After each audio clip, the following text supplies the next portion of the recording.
Muy buenas tardes a todos. Mi nombre es Juan Alberto Benavides, soy el médico, el director del Centro de Excelencia para la Calidad de Investigación y Desarrollo en Salud Censis, que maneja el programa Así de Cerca para pacientes con artritis reumatoidea, espondilitis anquilosante, espondiloartritis, artritis psoriásica y enfermedad de Crohn, que están en tratamiento con sertulizumab pegol. Vamos entonces a empezar esta teleconferencia que teníamos programada, que es la primera de una serie que estaremos realizando cada semana. Y pues en este momento nos acompañan y se están conectadas personas aquí de Colombia, de Ecuador, de Perú y de Chile, a través de nuestros aliados que manejan el programa Así de Cerca. En Ecuador, Litia; en Perú, HBO y SER; y en Chile, HOMAX, a quienes les damos también una calurosa bienvenida. Presento al doctor Sebastián Herrera.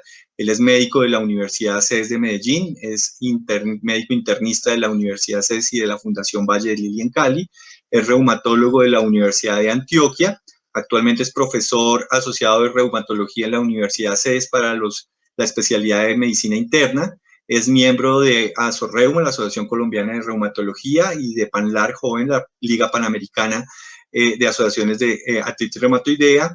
Lidera el grupo de comunicaciones de ASORREUMA y hace parte del comité de gobernanza de PANLAR Joven. Es el creador de Reumatología Online y Reumatología On Demand, y actualmente trabaja en el Hospital General de Medellín y en una institución Art Médica en Medellín, Colombia.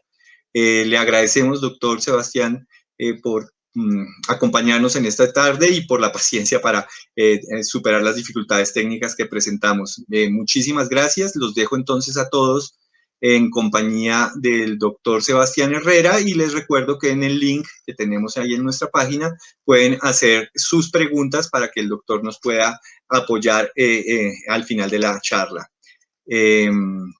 Entonces, doctor, pues le agradezco mucho por su compañía, y los dejo a todos ya con el doctor. Muchas gracias. Bueno, muy buenas tardes. Muchas gracias, doctor Benavides. Muchas gracias por la invitación. Como ya me presentaron, soy Sebastián Herrera, reumatólogo en Medellín, Colombia. El plan es hablar de generalidades del coronavirus y posteriormente, en una segunda presentación, hablar de mitos que hay alrededor de esta enfermedad. Voy a compartir en este momento información sobre la pandemia actual de COVID-19, qué es un coronavirus, cuáles son los síntomas, cómo se transmite, adicionalmente qué hacer en caso de sospecha de una infección, qué sucede en las personas con inmunosupresión, con COVID-19, tienen mayor o menor riesgo, qué hacer con los medicamentos. Adicionalmente, en una segunda entrega vamos a ver qué recomendaciones hay, qué mitos hay alrededor de esto, qué mitos hay alrededor del tratamiento, de los medicamentos que están disponibles en el mercado. Entonces, empecemos. ¿Qué es un coronavirus? Los coronavirus son una extensa familia de virus que pueden causar enfermedades tanto en humanos como en animales. En los humanos pueden causar infecciones respiratorias, que pueden ir desde un resfriado común hasta enfermedades graves. COVID-19 es la enfermedad infecciosa causada por el coronavirus descubierto recientemente. Este brote se originó en China a finales del 2019 y ha tenido una extensión mundial, con alrededor de 900.000 infectados al día de hoy y alrededor de 40.000 muertes atribuidas. Este virus afecta de forma más importante a las personas más vulnerables, como aquellos que tienen enfermedad cardíaca, respiratoria, cáncer o edad avanzada. Es por esto que ha sido tan importante las medidas de aislamiento, y es por eso que se ha hecho tanto énfasis en estas poblaciones. En Colombia, al día de hoy, tenemos un reporte de 1.161 personas confirmadas con coronavirus. Tenemos alrededor de 19 muertes y a nivel mundial alrededor de 928.000 infectados, con 46.000 muertes que se pueden atribuir al momento. Ahora, ¿cuáles son los síntomas de una infección por coronavirus? Realmente los síntomas son muy similares a los de un resfriado: fiebre, fatiga y tos seca. Estos pueden aparecer entre 2 a 14 días luego de haberse expuesto al virus. Algunas personas pueden presentar también dolor muscular, congestión nasal, rinorrea, o sea, moquera, dolor de garganta, y hasta un 50% de las personas que se hospitalizan han reportado diarrea. La mayor probabilidad de contagio es en los primeros 2 días de haber empezado los síntomas, o sea que una persona es más contagiosa cuando lleva las primeras 48 horas de síntomas. Algunas personas incluso pueden desarrollar neumonía grave, alrededor de un 15 a 20%, o una de cada 6 personas. Y alrededor de 2 a 5% de las personas que contraen la enfermedad pueden morir. Ahora, algunas personas que se infectan ni siquiera desarrollan síntomas y la mayoría de las pacientes o la mayoría de las personas se recuperarán sin ningún tratamiento especial. ¿Cómo se transmite el virus? Pues usualmente se transmite a través de gotas. Persona a persona, no se ha descrito todavía que se pueda transmitir por el aire. Lo que se sospecha es que cuando una persona estornuda, tose o exhala, las gotas caen sobre superficies que la rodean y cuando otra persona toca estas superficies donde están estas gotas, pues y después se las llevan a ojos, nariz y boca, es donde puede haber la infección. Se sospecha que pueda haber contagio a través de gotas esparcidas al toser o exhalar, pero esto no está comprobado por el momento. Parece ser que no hay una buena transmisión por aire, pero hay algunos datos recientes de la última semana que obligan a analizar esta evidencia de una forma más detallada en el transcurso de las semanas venideras. Hasta el momento no se ha demostrado que haya paso de una mamá embarazada al bebé durante el embarazo y el riesgo de infección por personas que no tienen síntomas parece ser muy bajo. Se ha comprobado la eliminación del virus por heces. Por eso, siempre que se esté cuidando de una persona que no pueda asearse y tenga sospecha de coronavirus, tiene que llevarse todas las medidas de higiene en el caso de manejar heces. Ahora, un estudio reciente sugiere o da como luz de cuánto tiempo este coronavirus que cae sobre las superficies puede estar en las mismas. Entonces, en cobre se reportó que dura aproximadamente 4 horas, en cartón dura aproximadamente 24 horas, en plástico puede durar 2 a 3 días, en acero inoxidable dura 2 a 3 días y en aerosoles dura aproximadamente 3 horas. Ahora, aún no sabemos qué significa esta duración en aerosol como 3 horas. No sabemos si esto significa que sí se puede transmitir de persona a persona a través del aire o que simplemente se encuentran las partículas, pero que estas no pueden causar infección. Al momento no lo sabemos y probablemente en las semanas venideras tengamos respuesta para lo anterior.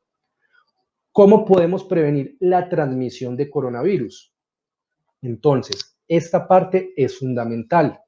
La mejor forma de prevenir la enfermedad es evitar la exposición. Por esto las medidas de distanciamiento social, y estas medidas son tanto voluntarias como obligatorias. Entonces, ¿qué significa distanciamiento social? Lo primero es mantener un espacio entre persona y persona de alrededor de 2 metros. ¿Por qué? Porque parece ser que cuando se estornuda o cuando se tose, esto es lo máximo que puede viajar una de las gotas en las que puede estar el coronavirus. Se debe hacer un lavado de manos frecuente. Este lavado de manos es obligatorio por salud. Hay lugares que dicen que alrededor de 6 veces al día, no es que sea lo mínimo, lo máximo, sino que es para tener en la cabeza que tenemos que estar haciendo un lavado constante de manos. ¿Por qué? Porque en caso de que lleguemos a estar en contacto con alguna superficie donde había coronavirus, pues con el lavado de manos se puede prevenir que este mantenga en estas y ya después uno se los lleve a boca, nariz u ojos. Hay que evitar estarse tocando ojos, nariz y boca. Esto es difícil porque uno generalmente está acostumbrado a tocárselos sin ninguna precaución, pero ahora más que nunca es muy importante no solamente lavarse las manos, sino estar pendiente de que cada vez que uno tenga una piquiña, se esté rascando el ojo o algo así, evitar tocárselo con las manos. O al menos si lo tiene que hacer un muy buen lavado de manos antes de tocarse ojos, nariz o boca. Al toser o estornudar, siempre se debe cubrir la boca y la nariz, ya sea con el codo flexionado o con un pañuelo. Y el pañuelo debe ser desechable, que se debe eliminar una vez se haya utilizado.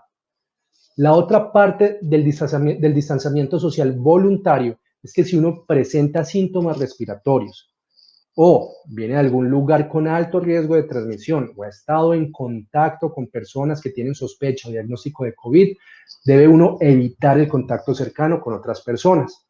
Para así, si uno tiene la infección o tiene riesgo de tenerla, evitar transmitirla.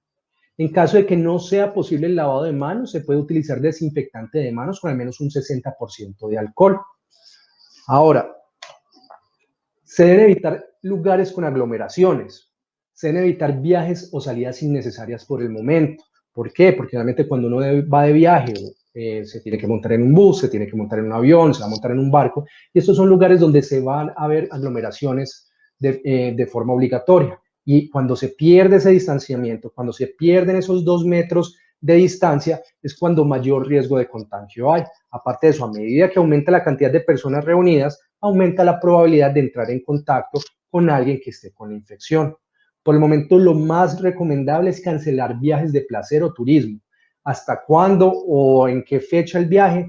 Todavía no sabemos, porque todavía no sabemos bien cómo se va a comportar esta pandemia. Pero por el momento, lo más sano es cancelarlos o aplazarlos en la medida que sea lo posible, teniendo en cuenta que si se aplaza a un momento más tardío de este año, puede haber riesgo de que se tenga que volver a aplazar, porque todavía no sabemos bien cómo va a ser el control de esta enfermedad. En caso de tener que salir, seguir las normas de distanciamiento que hemos venido diciendo, hacer un lavado de manos juicioso, un lavado de manos frecuente y continuo, y seguir las medidas de higiene. ¿Cómo debe ser este lavado de manos? Acá hay un video instructivo del Ministerio de Salud de Colombia.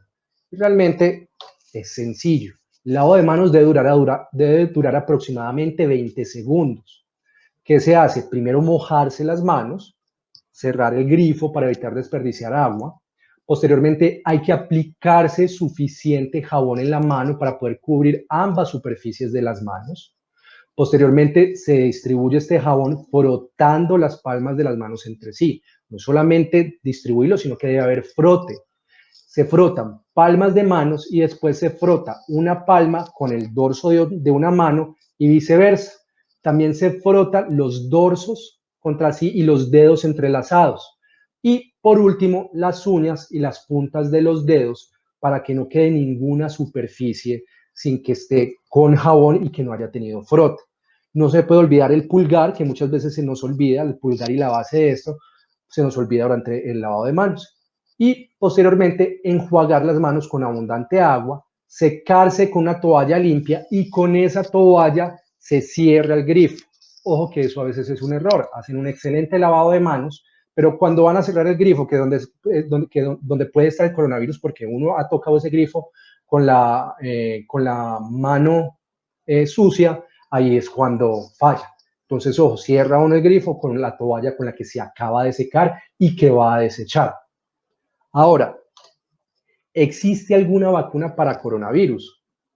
Desafortunadamente no existe una vacuna aún para coronavirus. Actualmente se encuentran varios proyectos en fase de investigación, pero al momento no tienen resultados porque apenas iniciaron y es poco probable que contemos con una vacuna antes de 12 a 24 meses. Las voces más optimistas consideran que de pronto en un año y medio, pero hay voces que dicen que mínimo por 24 meses. Hay una gran dificultad porque los entes reguladores tendrán que balancear la urgencia de producir una vacuna con los estudios de seguridad y eficacia que se tienen que hacer para evaluar que la vacuna que se desarrolle, primero, sirva y segundo, no tenga efectos adversos importantes. Por lo cual, por el momento, una solución no es voy a esperar a que aparezca la vacuna.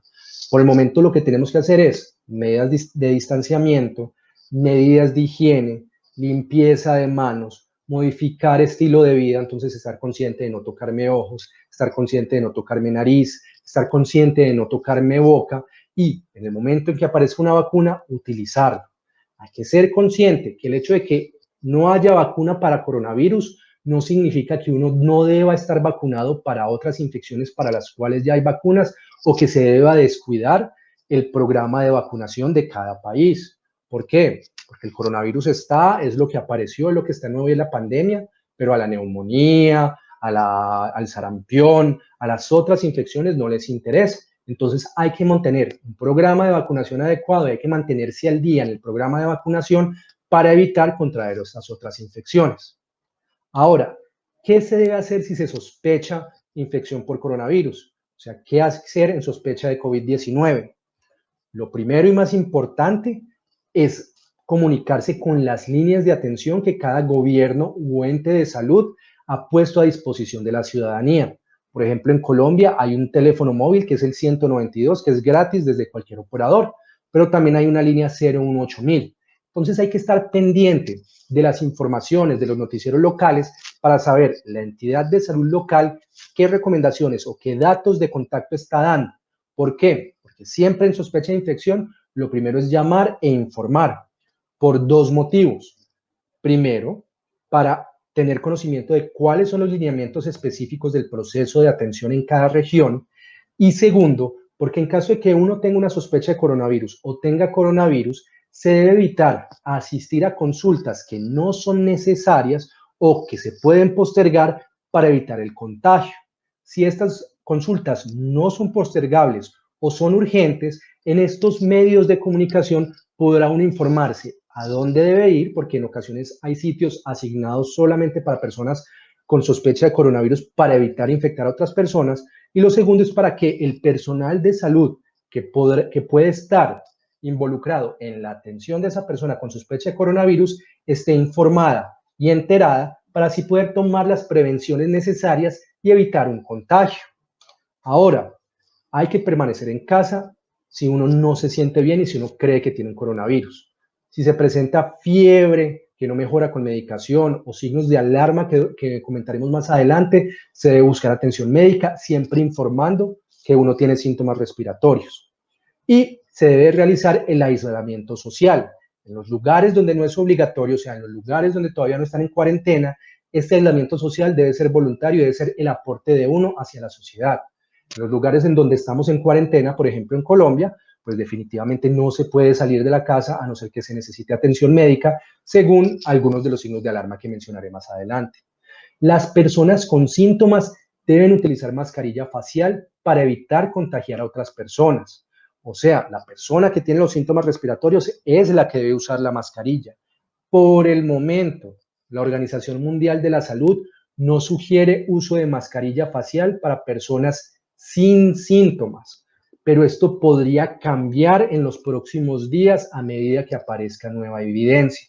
Por el momento, la única persona, a no ser que sea personal de salud que esté dando tratamiento o atención a pacientes, la única persona que debe utilizar mascarilla es la que está con los síntomas para evitar contagiar a las otras. Si por algún motivo la otra persona no la aguanta, no lo tolera, tiene claustrofobia y se siente muy encerrada con la mascarilla, si esa persona no es capaz de utilizar la mascarilla, ya sería el cuidador el que la debe utilizar.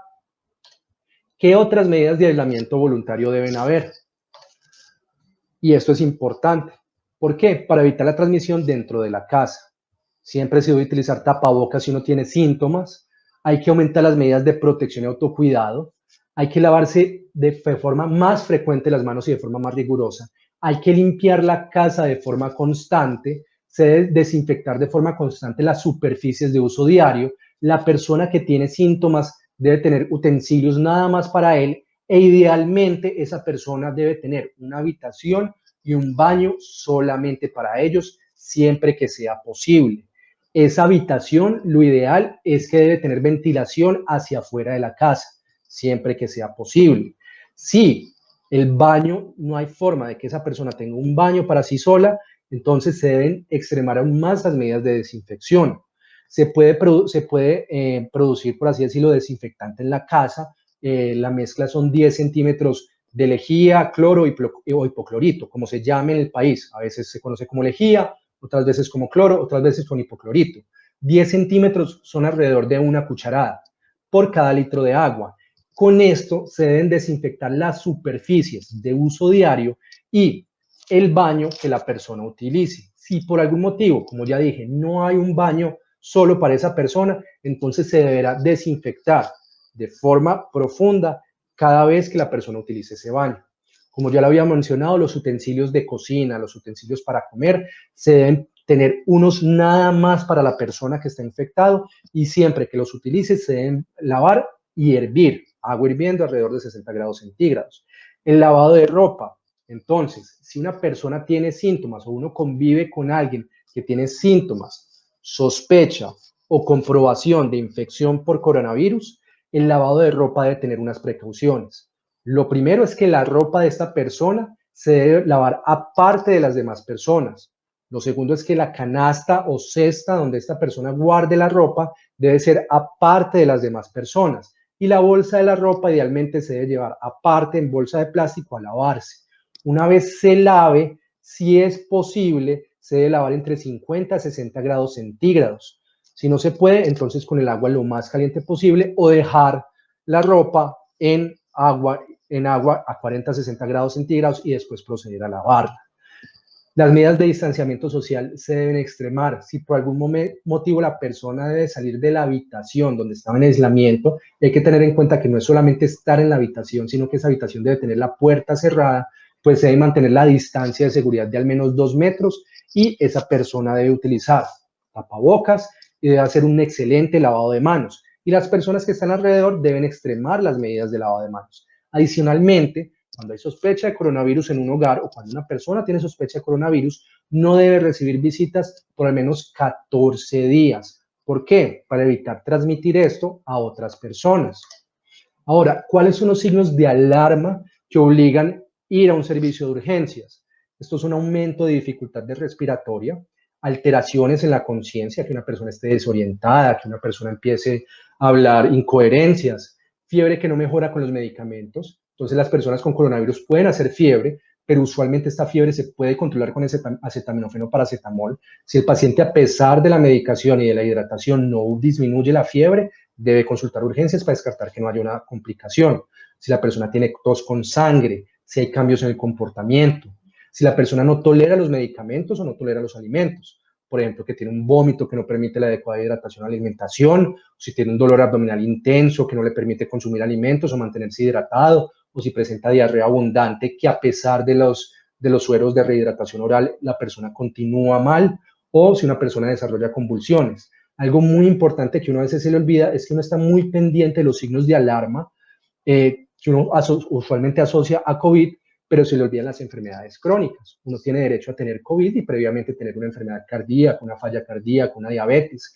Si llegan a haber síntomas de descompensación de las enfermedades de base, si el azúcar no se controla, si la persona se empieza a hinchar, si empieza a haber más ahogo, si empieza a haber dolor torácico, la persona debe buscar inmediatamente evaluación por los servicios de salud, siempre informándose a dónde debe consultar y siempre avisando que tiene síntomas respiratorios para que el personal de salud pueda tomar las medidas o las precauciones necesarias y así evitemos la propagación o evitemos la infección.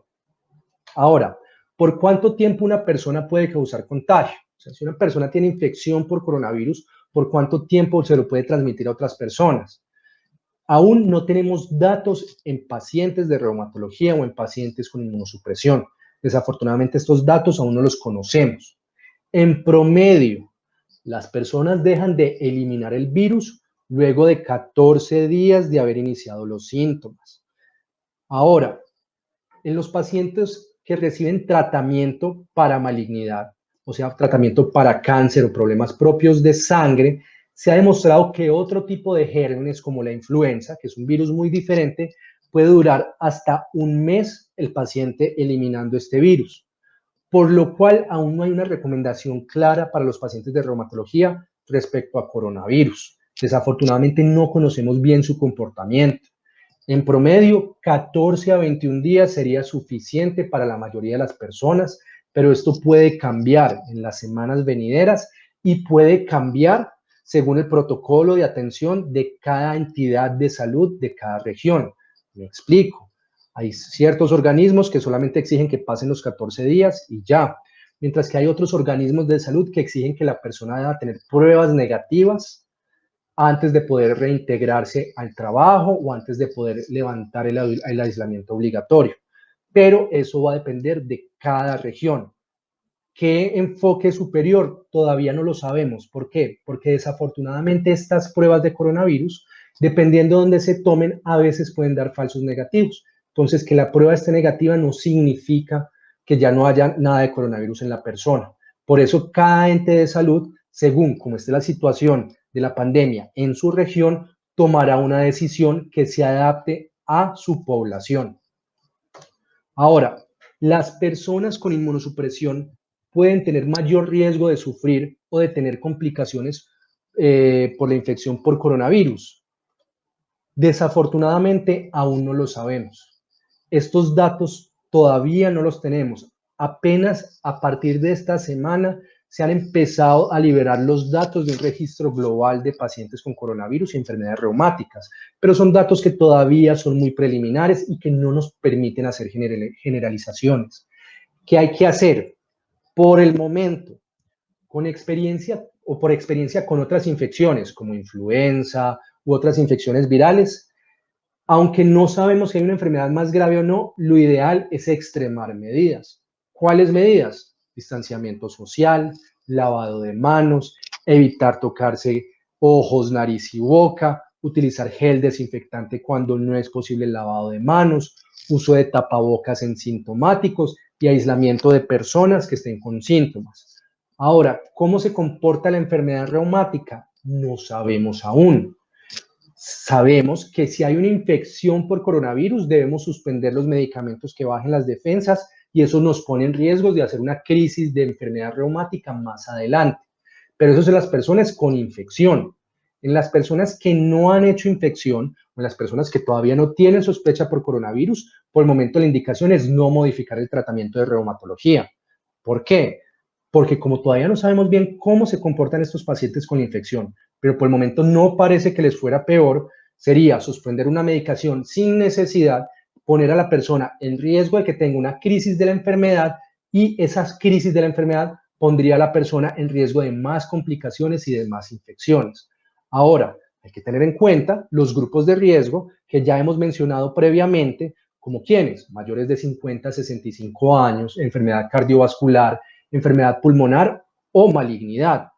Ahora, uno no sabe si en los pacientes con enfermedades reumáticas el problema vaya a ser la enfermedad como tal o las comorbilidades que puedan tener, el daño en el pulmón, el daño en el riñón, el daño del corazón que tenga por la enfermedad de base. Esto todavía nos falta por aprender. Tenemos datos preliminares que dan algo de tranquilidad. A principios de semana se liberaron los primeros datos del registro global de coronavirus en enfermedades reumáticas, que dan un parte de tranquilidad inicial, pero que no son datos definitivos y que apenas son 47 pacientes. Entonces, aunque tenemos algo que nos puede dar algo de tranquilidad, todavía esto no está escrito, todavía esto no está en ley y falta aprender muchísimo más. De esto, 38% tenía artritis reumatoide, casi una tercera parte de los pacientes estaban tomando metotrexate y lo que llama la atención es que hasta el 25% están recibiendo un inhibidor del TNF. Uno, ¿qué datos de tranquilidad parcial puede tener hasta el momento? Que hasta el momento esos 47 pacientes, 100% están vivos, 28% al día de hoy, 28% al día de hoy ya resolvieron síntomas y de esos, menos de un 8% tuvieron complicaciones. 6% tuvieron una neumonía grave que se llama SDRA, 4% tuvieron infección grave y un 2% tuvieron una infección adicional. Pero hasta el momento esos pacientes estaban vivos en el momento que se publicó eso. Entonces, pareciera ser, con ese dato inicial de 47 pacientes, que tener una enfermedad de reumatología como artritis reumatoide o artritis psoriásica no parece ser que sea una condena a un peor pronóstico. E incluso da algo de tranquilidad porque hasta una tercera parte de estos pacientes tenían inmunosupresión importante, ya fuera con metotrexate o con inhibidores del TNF, y no parece que les hubiera ido peor.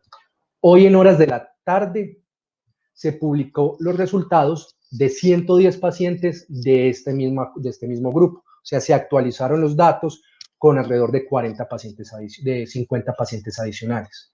¿Qué datos nuevos tenemos? Que alrededor del 70% eran mujeres. La enfermedad de base, la más frecuente, sigue siendo la artritis reumatoide, seguida por lupus y artritis psoriásica. Ya este grupo se ha nutrido con personas que tienen problemas en otros órganos, casi una tercera parte con enfermedad pulmonar, un 28% tenían hipertensión, casi un 10% tenían enfermedad cardiovascular o diabetes, que son los factores de riesgo que se han identificado que son lo más peligroso para esta infección por coronavirus. ¿Qué llama la atención? que hasta el momento nada más, o sea, hasta el momento solo hay un 5% de fallecidos, o sea, alrededor de 5 muertes, que es similar a lo que se reporta en los grupos de otros países o que se han reportado en los grupos de personas de alrededor de 50 años. Entonces, hasta el momento no parece que el comportamiento fuera peor que la población general, teniendo en cuenta que esto es un grupo de pacientes que está enriquecido por personas mayores de 65 años y que frecuentemente tenían enfermedades de base. Entonces, podría uno inferir o creer que no les va a ir peor, pero como lo he dicho varias veces, todavía nos falta información. ¿Cuáles han sido los síntomas más frecuentes y que serían los síntomas a tener en cuenta los pacientes con enfermedades reumáticas? Casi un 80% se quejó de fiebre, casi un 80% se quejó de tos, la mitad se quejaron de dificultad respiratoria y de dolores musculares. Llama la atención que más de la mitad de los pacientes estaban con algún tipo de inmunosupresión y que casi la mitad de los pacientes estaban con medicamentos biológicos. Entonces, nuevamente es un llamado a la calma, a no suspender medicamentos sin indicación, a no suspender medicamentos sin indicación de reumatólogo. ¿Por qué? Porque estamos viendo que en este grupo de pacientes, que son nuestros pacientes de reumatología, que son los pacientes en los que apenas estamos empezando a aprender cómo les va con la infección con COVID-19, no parece importarse peor que lo que ya conocemos de otros registros. Entonces, por el momento, no suspender medicación sin indicación por el reumatólogo.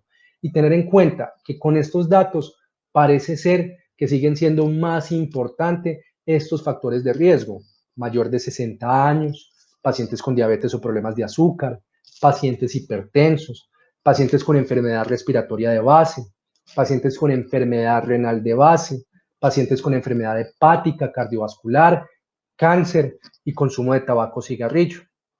Entonces, que esta pandemia o que esta alerta sea la oportunidad para dejar de fumar. Ya sabemos que el tabaquismo hace que sea más difícil que se controlen las enfermedades de reumatología. Ya sabemos que el tabaquismo hace que la respuesta a los medicamentos de reumatología sea menor, pues ya tenemos un estímulo adicional para dejar de fumar, porque ya sabemos que a aquellos que fuman les va peor cuando tienen infección por coronavirus. Y tener en cuenta que estas personas que caen en este grupo especial de pacientes que tienen estos factores de riesgo son alrededor de las cuales tenemos que tener un mayor seguimiento del distanciamiento social, un mayor lavado de manos, un mayor seguimiento de la desinfección de superficies, un mayor seguimiento de la parte de evitar toser en la mano, de usar el pañuelo, de toser en el codo, de desechar el pañuelo una vez se tosa, y siempre que se deseche ese pañuelo, utilizar desinfectante en gel o lavado de manos para evitar transmitir la infección. ¿Qué conclusiones podemos tener al día de hoy? Lo primero, no creamos todas las cadenas de WhatsApp, no creamos todo lo que leamos en redes sociales. Lo primero que uno tiene que ver cuando lee algo en una red social, lo primero que uno tiene que ver cuando uno lee algo en internet o cuando le llega a uno la cadena de WhatsApp es ver la fuente. Fuentes de información de alta y buena calidad son muchas las que hay. Aprendamos a apoyarnos en esas: noticieros, ministerios de salud, programas de pacientes de reumatología, el médico tratante de uno, el reumatólogo que le hace el seguimiento de uno, redes sociales de reumatólogos que estén activos en esto. ¿Por qué? Para que no vayamos a tomar decisiones a la ligera o decisiones apuradas por pánico y para no ir a cometer errores por esto. Debemos seguir siempre las indicaciones de las autoridades de salud, estar pendientes de esas fuentes de información y tener claros los números de contacto en caso de sospecha de coronavirus, para así evitar la desinformación, pero también promover el distanciamiento social. No solamente nos tenemos que cuidar nosotros, sino que tenemos que cuidar al personal de salud, que son los que van a estar atendiendo a todos los pacientes que lleguen, porque no solamente llegan pacientes con coronavirus. Sí, en este momento el gran temor es coronavirus, pero la gente se sigue infartando, la gente sigue teniendo accidentes, la gente tiene otras enfermedades que los obligan a consultar. Y si los médicos están enfermos, si las enfermeras están enfermos, si no hay personal de salud para atender, estas personas también van a sufrir. Por lo cual, distanciamiento social, medidas de higiene, aislamiento obligatorio en caso de sospechas, tener en cuenta que hay información en aumento, como con cloroquina o hidroxicloroquina, que el plan es tratarlo esto en la próxima semana, ibuprofeno, que por el momento la alerta que se había sacado no parece ser importante, no cambiar los medicamentos que estén recibiendo para la hipertensión o para la falla cardíaca, porque la alerta que hubo de esto todavía no se ha comprobado. O sea, siempre buscar la mejor fuente de información para poder ir derribando o ir tumbando estos mitos. Espero haya sido claro y quedo abierto a preguntas.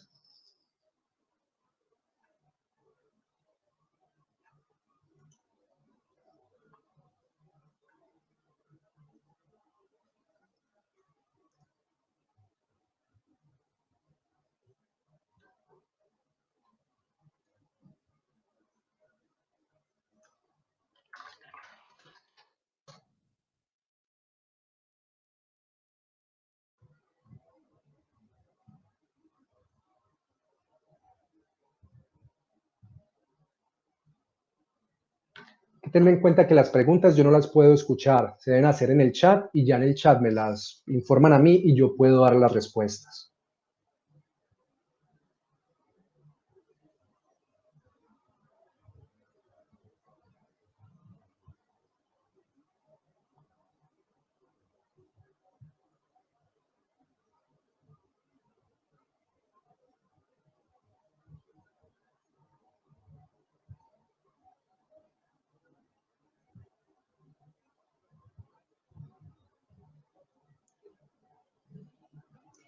Los cuidados, entonces, los cuidados que una persona deba tener para el desplazamiento a centros de salud para recibir medicación son las medidas de distanciamiento social.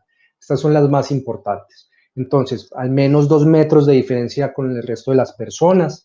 Si uno tiene síntomas respiratorios, informar, porque, por ejemplo, hay ciertas medidas que se han tomado en ciertas regiones y es que las personas crónicas o con síntomas respiratorios les llevan a domicilio sus medicamentos. Entonces, si uno tiene síntomas respiratorios, informar esto al centro de salud, a ver si le despachan a uno por domicilio o si hay algún horario especial de recogida.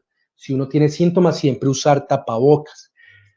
Por el momento, la recomendación de la Organización Mundial de la Salud es no uso de tapabocas si no hay síntomas, pero esto puede cambiar en los próximos días. En los próximos días puede que eso cambie y puede que todo el mundo deba utilizar tapabocas al salir, pero por el momento esta recomendación no está.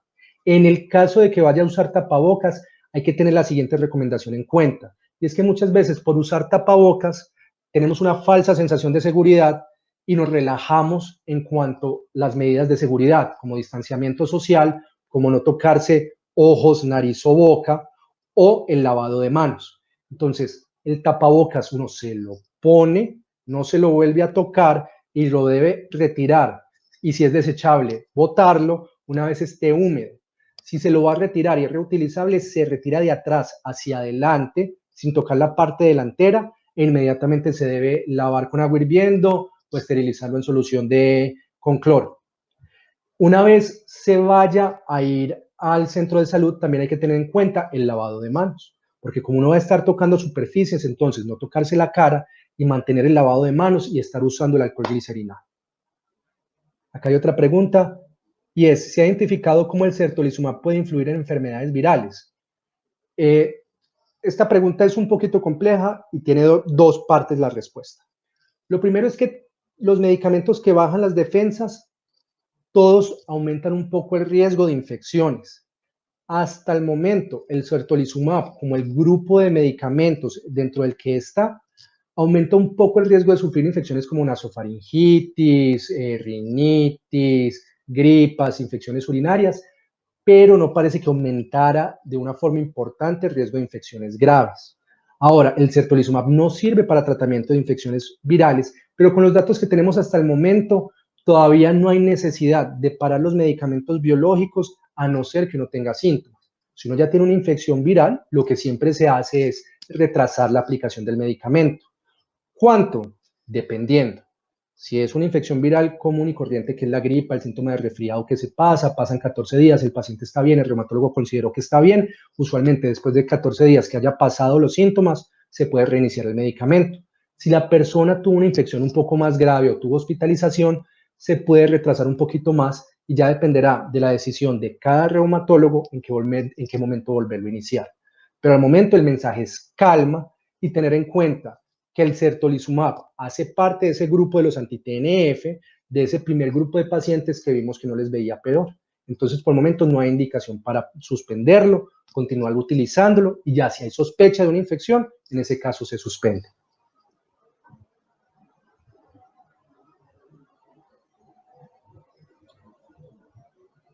A ver, yo creo, ¿cuándo se debe finalizar el aislamiento? Entonces, el aislamiento depende de cada autoridad de salud. En promedio están en 14 días después de que el paciente haya resuelto síntomas, pero hay gente que exige, perdón, hay servicios de salud que exigen que haya una prueba negativa más los 14 días para así poder levantar el aislamiento. Dice por acá, ¿es cierto que el tocilizumab puede beneficiar a los pacientes en estado grave? Sí y no, y me explico bien. El tocilizumab es un medicamento biológico que su trabajo es bajar las defensas. Es un medicamento que se utiliza en enfermedades de reumatología para disminuir las defensas y controlar la inflamación. Como baja las defensas, puede alterar la forma en que el cuerpo combate la infección. Ahora, no es para todos los pacientes con infecciones con coronavirus, sino que hay un grupo muy pequeño de pacientes que por culpa de la infección tiene una respuesta exagerada de las defensas. Y en esos pacientes se ha propuesto que el tratamiento con tocilizumab puede aplanar esa respuesta exagerada para evitar que el paciente no muera por la respuesta exagerada que montó ante el coronavirus. Los datos iniciales son esperanzadores, pero todavía son muy poquitos los pacientes que han recibido tocilizumab para esto. Lo que sí es claro es que este medicamento no tendría ninguna indicación para un paciente con coronavirus que puede pasar su infección en la casa o que no está grave, que no está en cuidados intensivos. Esto nada más se utiliza en los pacientes más graves en cuidados intensivos en una condición muy especial. Entonces, no es que sea el tratamiento del coronavirus, ni es que sea el tratamiento para todos los pacientes con coronavirus. Se ha utilizado por una complicación muy especial de activación excesiva de las defensas por culpa del virus. Por acá dice, me enviaron certolizumab 200 miligramos cada 14 días. Eso baja las defensas. Esa es una de las dosis aprobadas del certolizumab. El certolizumab trabaja disminuyendo las defensas. Al disminuir las defensas, evita que esas defensas que están funcionando más de lo necesario causen el daño articular de la artritis o causa el control de la artritis psoriásica o de la espondiloartritis o de las otras enfermedades en las que se utiliza el certolizumab. Así es como el certolizumab funciona. Pero por el momento se considera que esa disminución de las defensas es un riesgo calculado y no amerita suspender el certolizumab a no ser que haya una infección activa. Pero por temor, por miedo, por pandemia, no. ¿Por qué? Porque si lo quitamos y hay una activación de la enfermedad, esa activación de la enfermedad me aumenta aún más el riesgo de infecciones y me pone en mayor riesgo de complicaciones, no solamente de una infección, sino de la enfermedad de base para la cual requiere el certolizumab. Dice por acá.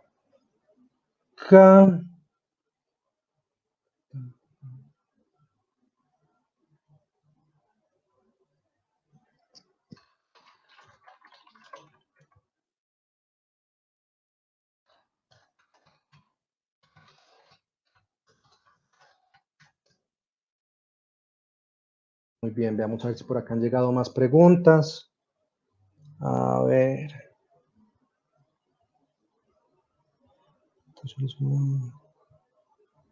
14 días.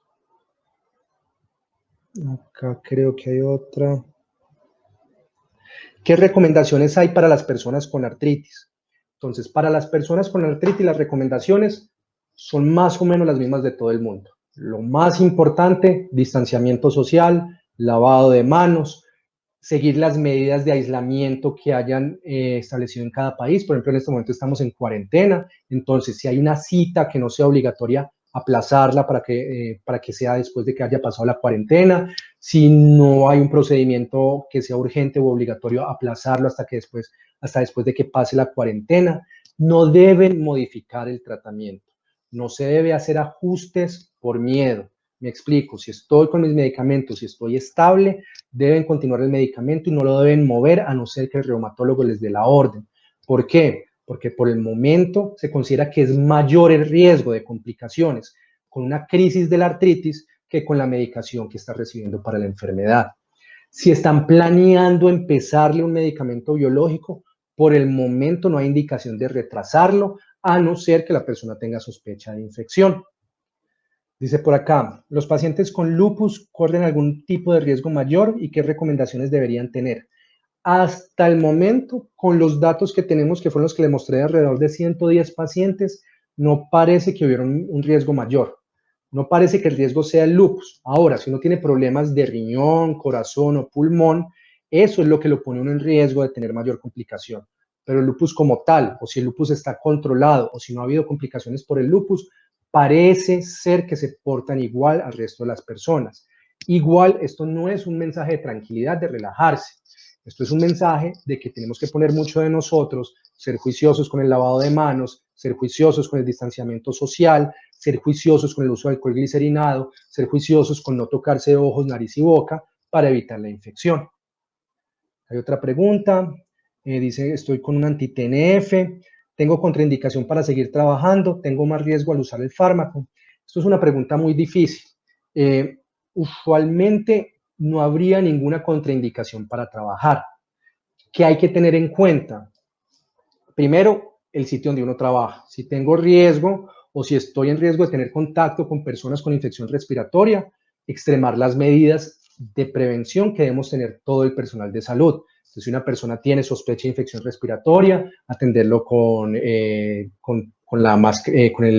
ya sea con gafas, pero son las gafas especiales, no las gafas de uno, sino las gafas que cubren el rostro, o con el visor de plástico, adicionalmente con la mascarilla, adicionalmente la bata desechable que cubra hasta el antebrazo, más los guantes, hacer una higiene de manos intensa y frecuente, tanto antes como después de atender al paciente. En ese orden de ideas no habría contraindicación para trabajar. Si yo soy un médico que no trabajo, o personal de salud que no trabajo en atención de pacientes, sino que estoy en un call center, estoy haciendo videollamadas, videoconsultas, o estoy en la parte administrativa, no habría tampoco ninguna contraindicación para trabajar. O sea, al momento no hay una contraindicación. ¿Qué sí hay que hacer? Medidas de distanciamiento social, prevención, protección personal y estar muy frecuente con el lavado de manos, higiene de manos y evitar tocarse cara, nariz y boca. Ya cada centro de atención o cada centro hospitalario puede tomar medidas en cuanto a la protección del personal, pero en principio no habría necesidad, por el momento con los datos que tenemos, de hacer algún manejo diferente. Dice por acá, yo siempre mantengo mis medidas de cuidado, pero apenas me aplico un medicamento las extremo porque asumo que estoy más vulnerable. Entonces, lo que hay que tener en cuenta es que uno es vulnerable todo el tiempo. Entonces, en vez de ser extremo en el día o en los días siguientes de la aplicación del biológico, lo ideal es que en este momento de pandemia seamos todos extremos en las medidas de cuidado. Y todos es personas con enfermedades reumáticas y personas con no enfermedades reumáticas. O sea, en este momento, por así decirlo, todos nos tenemos que meter en el chip de que estamos en una pandemia y tenemos que ser estrictos, extremos, casi que obsesivos con las medidas de higiene. ¿Por qué? Porque son la mejor precaución que tenemos al momento. Entonces, más que ser muy extremo esos días, es ser extremo todo el tiempo.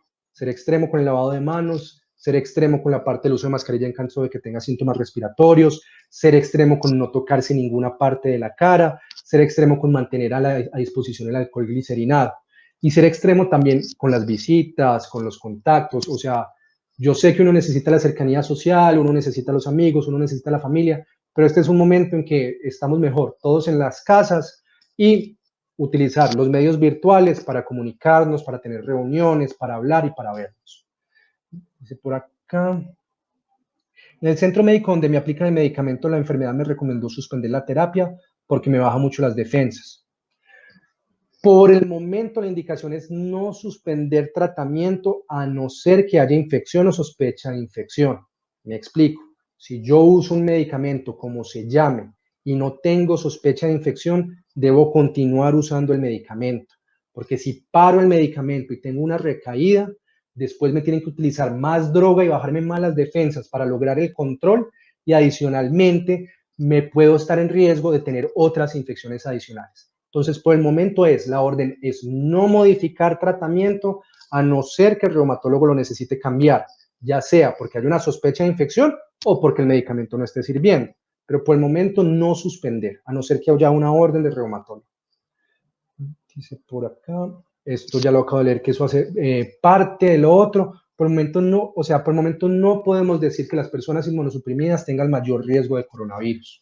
Por el momento, con los datos que tenemos, parece que las personas inmunosuprimidas se portan igual que el resto de la gente. porque es que el medicamento no es el que da el riesgo de la infección. O sea, el medicamento baja las defensas, pero el riesgo de yo contagiarme son las personas que tienen coronavirus y el coronavirus que está afuera en las superficies.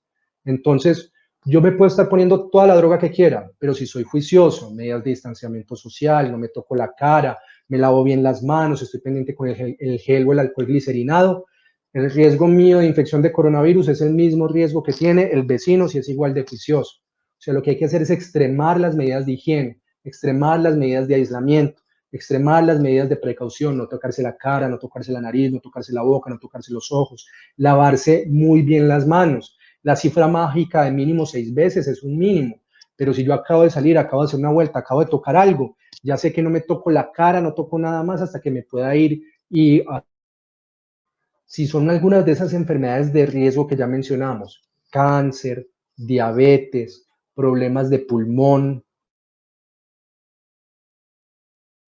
si tengo más riesgo de tener complicaciones. Adicionalmente, los mayores de 50 a 65 años también tienen un mayor riesgo de tener complicaciones. Ahora, el riesgo de infección es el mismo para todos. Por eso, esas personas que tienen esas enfermedades de riesgo que ya hablamos, tienen que extremar las medidas de aseo, tienen que extremar las medidas de higiene para evitar el contagio. El riesgo de contagio es el mismo para todos, más alto para el personal de salud porque está atendiendo personas, pero el riesgo de contagio en una persona que no está saliendo, que está siguiendo las medidas, tenga o no tenga 1, 2 o 10 enfermedades, es el mismo. Ahora, la diferencia es el riesgo de complicaciones. Entre más enfermedades tengo yo, y sobre todo si son de esas de enfermedades de corazón, pulmón, azúcar, cáncer, esos son los que tienen mayor riesgo de complicaciones y son los que más juiciosos deben ser con las medidas.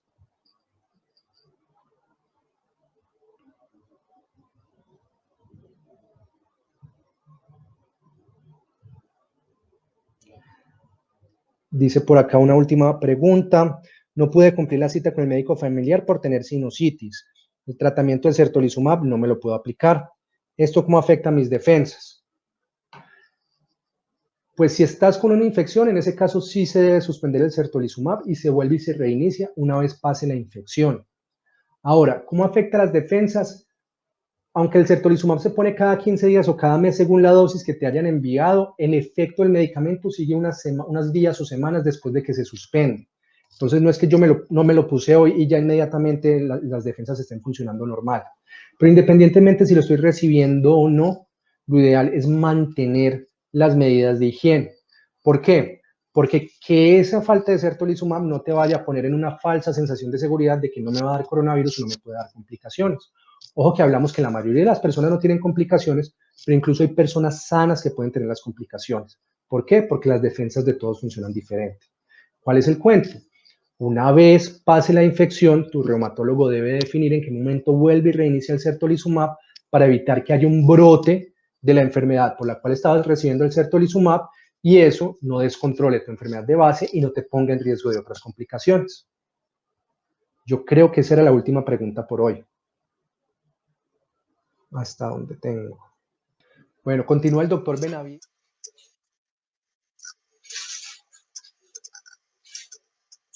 Bueno, muy buenas tardes. Nuevamente, doctor Sebastián, excelente. Mil gracias. Ha sido una charla muy interesante, muy importante. Creo que nos abre los ojos sobre la situación del coronavirus, las precauciones y cómo prevenir infectarnos. Y pues digamos que también nos permite trabajar en mantener nuestros tratamientos, en ser adherentes a los tratamientos que se nos están prescribiendo y pues buscar los mecanismos adecuados para poder estar en contacto con nuestros médicos, con nuestras instituciones y con las EPS y con quien debe cubrir el manejo de los pacientes. Entonces, pues de verdad, muchísimas gracias, doctor Herrera. .org/así de cerca. Ahí va a estar disponible el link para conectarse al chat también, la imagen para ver la teleconferencia. La teleconferencia de hoy fue grabada y la dejaremos también en esta página para que posteriormente la puedan consultar. Y pues si creen que hay alguien que conozcan algún paciente que puede beneficiarse de este conocimiento, invitarlo para que se conecte y vea la charla que grabamos hoy y pues asista a la charla siguiente.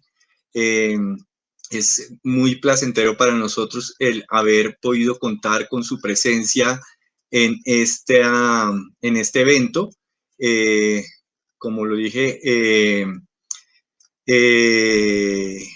ya es la primera sesión de una sesión semanal que tendremos por el siguiente mes, y pues en la medida en que sea útil para ustedes y en sus comentarios nos cuenten qué tipo de información requieren, pues la seguiremos realizando, invitando cada vez a personas que tengan el conocimiento suficiente para exponernos los temas, así como el doctor Hoy Herrera lo hizo de forma magistral. Muchísimas gracias a todos. Algunas de las preguntas están muy enfocadas en situaciones que deben ser resueltas por sus médicos tratantes, ya que en un chat solamente podemos dar recomendaciones generales y conceptos específicos, pero ya cada paciente es un mundo aparte que requiere un seguimiento continuo y que su médico tendrá que evaluar las consideraciones para que les den una respuesta adecuada. Creería yo que pues entonces ha sido exitosa esta charla. Nuevamente les ofrecemos las disculpas pertinentes por la demora en el inicio. Para mí pues valió la pena poder estar en contacto con ustedes, escuchar al doctor Herrera y todo su conocimiento. Y si lo podemos, vamos a cerrar con un video muy importante que es acerca de la forma como se puede hacer la aplicación en casa. Algunas preguntas giraban en torno a la asistencia a lugares para aplicar. Este medicamento viene diseñado específicamente, el cetulizumab pegol, diseñado para hacer autoaplicación o para que alguien en la casa le ayude a hacerlo. Y pues con este video esperamos que reforzar el conocimiento que ya han adquirido a través de las enfermeras que del programa han ido a manejarlos en su oportunidad. Muchísimas gracias. Espero verlos en 8 días para avanzar con el siguiente tema y espero poderlos dejar con el video. El cetulizumab pegol es un medicamento biológico que trae un kit con todos los componentes diseñados para la autoaplicación. En este video podremos ver cada uno de los pasos a seguir para una aplicación exitosa en casa. Primero, preparación para el empleo de la jeringa precargada. Se necesita estuche con jeringa precargada, toallita desinfectante, encontrará un sobre dentro de la caja, gasas y coritas. Recordar, sacar del refrigerador las jeringas, ponerlas en una superficie limpia y fuera del alcance de los niños. Dejar las jeringas a temperatura ambiente, aproximadamente por 30 minutos. Verifica la información de fecha de vencimiento en la parte inferior de la caja y las jeringas. Esta información debe coincidir. Observe el medicamento contenido en las jeringas. Debe ser de color transparente o amarillo pálido. No debe contener partículas extrañas. En su interior podrá encontrar una jeringa, no es necesario eliminarla. Coloque cerca de usted los elementos a utilizar: jeringas prellenadas, paño o algodón impregnado con alcohol, guardián para desechar las jeringas. Segundo, elección y preparación del sitio de aplicación. Elija una zona de su abdomen o muslo para la aplicación. La piel del área seleccionada no puede presentar heridas, hematomas o cicatrices. Cada nueva inyección debe ser colocada en una zona diferente a la anterior.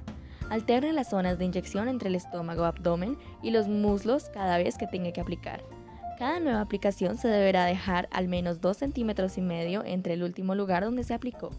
En caso de que elija aplicarlo en el abdomen, procure que esté al menos a 5 centímetros de distancia de la zona del ombligo. Nunca inyecte sobre áreas en donde la piel esté lesionada, enrojecida, debilitada, tenga cicatrices y/o estrías. Tercero, aplicación. Antes de nada, debe hacer un lavado de manos exhaustivo. Presentamos el video de lavado de manos publicado por el Ministerio de Salud de Colombia. Esta es la técnica de lavado de manos que salva vidas. Primero, mójate las manos. Toma una cantidad suficiente de jabón para cubrir la superficie de tus manos y frota las palmas de tus manos entre sí. Frota también la palma de la mano derecha contra el dorso de la mano izquierda, entrelazando los dedos y viceversa. Ahora frota las palmas de las manos entre sí con los dedos recogidos. Frota el dorso de los dedos de una mano con la palma de la mano opuesta. Termina frotando con un movimiento de rotación el pulgar izquierdo, atrapándolo con tu mano derecha y viceversa. Enjuaga tus manos y sécalas con una toalla limpia o con papel. Utiliza la toalla para cerrar el grifo. Limpie la zona seleccionada con la toallita o algodón impregnado en alcohol, mediante un movimiento circular de adentro hacia afuera. No vuelva a tocar el área de la piel antes de la inyección. No agite la jeringa. Retire el capuchón de la aguja teniendo cuidado de no tocar la aguja ni dejar que ésta toque ninguna superficie. Tome suavemente con una mano un pellizco de la piel limpia. Con su otra mano, realice un movimiento corto y rápido en ángulo de 45 grados, el cual le permitirá introducir toda la aguja. Empuje el émbolo de la jeringa para introducir el medicamento. Esto puede demorar hasta 10 segundos. Cuando la jeringa esté vacía, retírela con cuidado, en el mismo sentido que cuando la introdujo. Tome un algodón para hacer una leve presión en el sitio de la aplicación. No frote el lugar de la inyección. Se puede experimentar una mínima cantidad de sangrado. Esta condición es completamente normal. Cuarto, eliminación de desechos. Para evitar posibles lesiones con la aguja, no intente tapar nuevamente.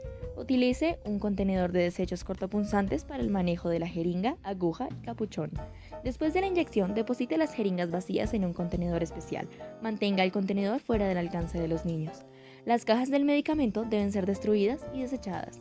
Para las dosis subsecuentes, dosis de inducción o dosis de mantenimiento, repita todos los pasos anteriores. Muchas gracias por su atención. Esperamos que este video haya sido de utilidad para mantener la adherencia a su tratamiento.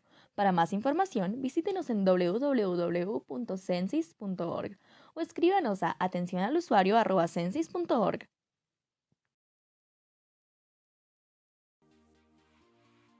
En cualquier momento. Les agradezco muchísimo nuevamente la atención al doctor Herrera, unas felicitaciones y un agradecimiento muy especial, y a todos ustedes que están conectados en este momento, pues les agradezco y espero que nos podamos ver en 8 días nuevamente para el siguiente tema, que también será pues muy importante para romper algunos mitos y algunos desconocimientos que tenemos sobre esta infección. Y como ustedes vieron en la charla del doctor Herrera, el conocimiento avanza diariamente porque es un tema muy nuevo que va a generar y que genera todavía algunas controversias y algunas decisiones, pero lo más importante es poder estar actualizados y poder recibir la información de primera mano. Para todos una feliz tarde, que tengan muy buena noche y nos vemos en 8 días.